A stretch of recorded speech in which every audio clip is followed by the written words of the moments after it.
Your Excellency, Prime Minister Modi ji, honorable ministers and officials from both sides, distinguished friends from media. We want to create a model relationship which makes not only us but our prosperity equally proud of our accomplishment. A relationship that is cherished forever.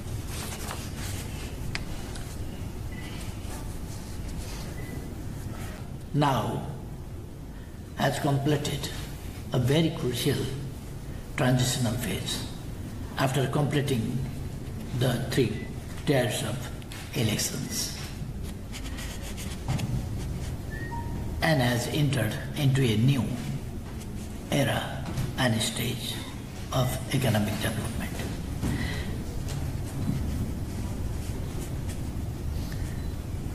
During this transitional juncture, we need support and cooperation of our friends. Immediately after the federal and provincial elections in Nepal, External Affairs Minister Sushma ji visited Nepal to convey Prime Minister Modi ji's message of congratulations on our elections success and best wishes for the incoming new government. I sincerely appreciate your thoughtful gesture, Excellency. I congratulate Prime Minister Modi ji for the incredible progress India has made in the past 2 decades in every sphere of growth and development. Nepal sees this progress as an opportunity for its development as well. I shared with the Prime Minister that it is crucial for Nepal to utilize its vast untapped resources, particularly hydropower, and for that, Nepal wanted to have more investment from India's public and private sector. Both of us underlined that the early realization of the ongoing mega projects like Pancheshwar, Arumthar, and Upper Karnali would generate the much desirable impetus and positive precedents for future such projects. I appreciated the Government of India's initiative to have guidelines and regulation for cross-border trade of electricity. It is definitely a step ahead. However, I conveyed Nepal's desire to see an early realization of the open market provision of the bilateral power trade agreement, which was concluded between us in 2014, thanks largely to Modi ji's positive direction. Nepal will have power surplus in a wet season and deficit in dry season for a few years to come, whereas India needs more power in summer. In view of this complementary of energy needs, we discussed about realization of energy banking. We also discussed about development of new transmission lines. Talking about water resources and its management, inundation has become a repeated problem during every monsoon in Nepal's lowland. We stressed on the need of finding appropriate solution to this problem. Infrastructure and connectivity are vital agendas of our bilateral relations. We are connected by easy geography, while our cross-border infrastructure is still poor. We discussed about the need of improving and upgrading the cross-border infrastructure, including routes linking the major border points with the nearest highways on our respective sides.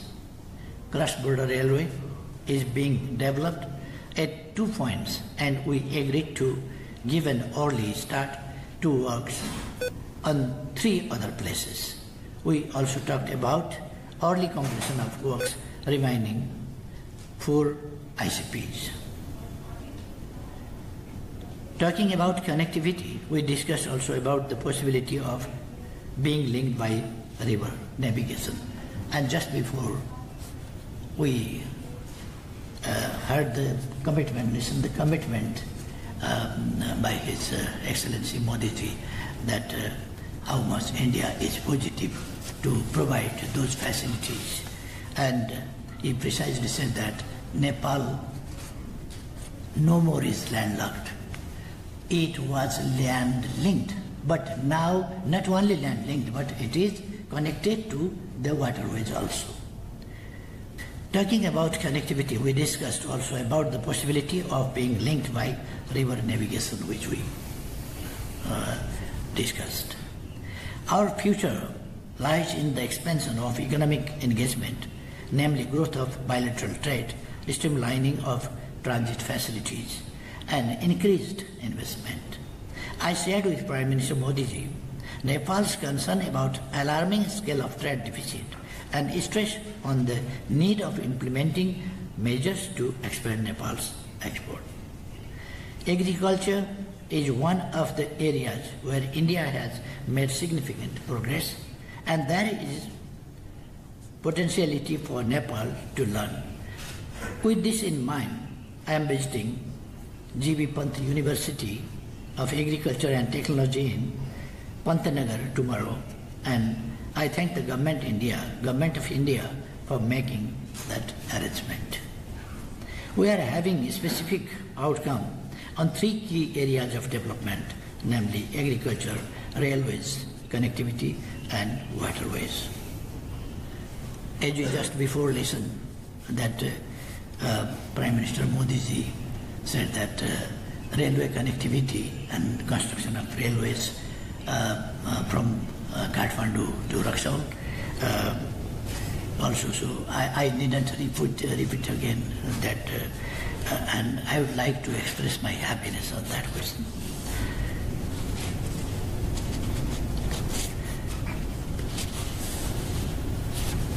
Prime Minister Modi ji and I also discussed about expanding the post-earthquake reconstruction project in Nepal that are being implemented under the Government of India's generous cooperation.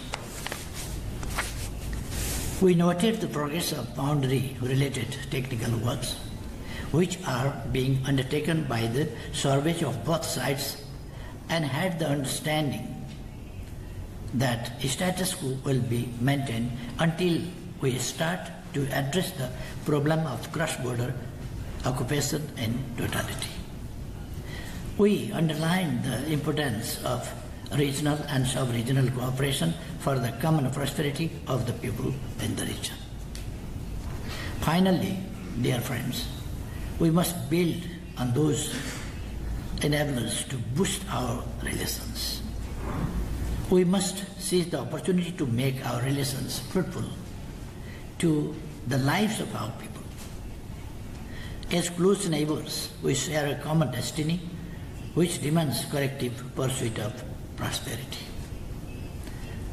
We agreed on the need of continuation of engagements at the highest level. I renewed the invitation to the Prime Minister Modi ji to pay a visit to Nepal at the earliest convenient time. I am hopeful that the visit would take place soon. Thank you, Modi ji, and thank you. Thank you, Excellency.